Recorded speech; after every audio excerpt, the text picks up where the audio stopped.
I feel like I've got the mushroom bug now. I've had a go at the blue grey oyster mushroom kit from Mushroom Box. These are the boxes that you get sent by Mushroom Box. They've got these lovely little pictures of happy mushrooms on them, and that's definitely my experience of these, is they're very good mushrooms. If you want to have a go and do this yourself, this is the website, mushroombox.co.uk. They also sell their boxes on eBay.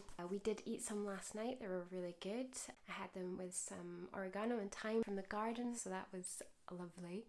Bear in mind we did have a lot more mushrooms on until last night. I think it was 200 grams we took off. I was worried about when to pick them. This seems like something, there's not really an answer for when to. It's just when you've gone past the best point. So I picked them probably a little bit too early. The pins started appearing on Monday morning. We had a lot of fast growth Tuesday, Wednesday and Thursday, and it was Thursday night that I decided to pick them. Friday today, they're still growing, the ones that I've left on. When I was doing some research online, it said once the fruit starts to appear, you should cut them within 3 to 5 days, regardless of size. Anyway, I'll grab them now and you can have a quick look at them. So here you go. The bag is a bit damp because I've just watered them.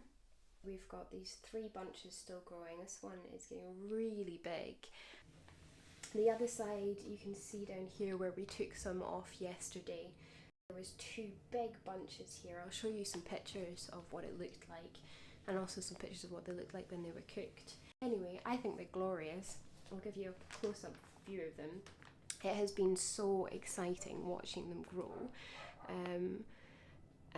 I just, honestly, I'm sending my family and friends regular updates on my mushrooms. Absolutely obsessed with them. And it's just so fun. Like, first thing in the morning I'll come down and the first thing I'll do is open up the mushrooms, give them some water and see how they're getting on. Anyway, that's the update on my blue grey oyster mushrooms, and I had so much success with this that I decided to have a go at doing a couple of the other Mushroom Box growing kits. So I'll just put these guys away.